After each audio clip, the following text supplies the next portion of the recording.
እዚህ እዛ ጋር በየዛፉ ስር ተቀምጠህ ተሰግስገህ የእግዚአብሔርን ስም ካልጠራ የማን ልጠራ ነው የመጣው? የማን ስም ልጠሩ ነው የመጣችሁት? ጥሩት። የሰማይና የምድር ንጉሥ ማን ነው?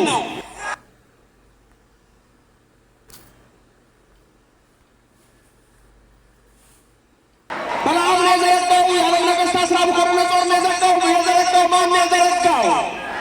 የሞዓብ ጠንቋዮች ናቸው የዘረጉት። የከለዳውያን አስማተኞች ናቸው ያደረጉት። ማን ያደረገው? ማን ያደረገው? የእኛ መልስ እግዚአብሔር ነው። ስሙ ለዘላለም የተመሰገነ ይሁን። እግዚአብሔር ግሩም አምላክ ነው። በልቦ ለእግዚአብሔር ግሩም ግብርከ። እግዚአብሔር እንዲበሉ ስራ ድንቅ ነው። ስራው ድንቅ ነው። እኔና እናንተንም እግዚአብሔር ግሩም አድርጎ ፈጥሮናል። የዳዊት አምላክ ስሙ የተመሰገነ ይሁን። አንደኛ ሐሳቡን የናቡከደነፆር ሐሳቡን ለምን ህልሙን እንዳየ፣ ሁለተኛ ህልሙን ተኝቷል የሚያየለት ነው። ሱባኤ ገብቶ ነው ተኝቷል። ሱባኤ ገብቶ ነው ያየለት። ሐሳቡን ጭምር ነው እግዚአብሔር የገለጠ። አቤት እግዚአብሔር ሚስጥር ሲገልጥ የኔና የናንተ አምላክ ለሰው ማትረጉት ሚስጥር አለ አይደል? እሱም ያውቅላችሁ የምትመኙትን ሁሉ ያድርግላችሁ። ይሄ ነው የኔና የናንተ አምላክ ስሙ የተመሰገነ ይሁን። ያድርግላችሁ። አሁን የህልሙ ትርጉም በዚህ ነው ትምህርታችን አለ ምናጠቃለው። ከዛ የመጨረሻ ወልደ ማርያም ነግራችሁና እናረጋጋለን። የህልሙ ትርጉም ህልሙ እንዴት ነበር? አንድ ሰው ቆመ አለ ነው ከነጾር አንድ ሰው ቆመ። ራሱ ወርቅ፣ ሁለት እጆቹ ደረቱና ጀርባ፣ ሆዱና ወገቡ፣ ሁለት ጭኖቹ ከታች ግማሽና ግማሽ አፈርና ብረት። ከዛስ ልክ እንደየታየ ከአንድ ተራራ ላይ ምን መጣ? አንድ ሚስጥር አለ። ያለ እጅ የተፈነቀለች ርዕሳችን ሰርና ያለ እጅ የተፈነቀለ ድንጋይ መጣችና ከየት መጣች? ከላይ ከወርቁ ወይስ ከታች ካፈሩና ከብረቱ? ከታች።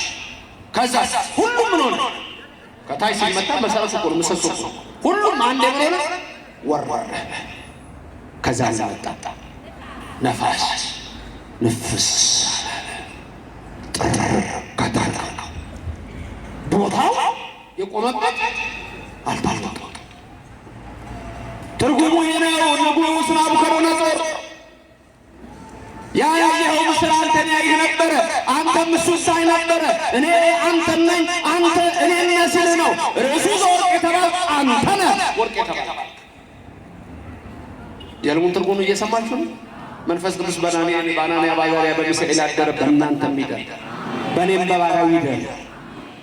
አንተ እሱን ስታይ እሱ አንተን ሲያይ አንተ እኔን እኔ አንተን ሲልህ ነው። ወርቅ ርዕሱ የተባልክ አንተ ነህ። የወርቅ ክብሩ ከብርም ከነሐስም ከብረትም ከአፈርም ይበልጣል።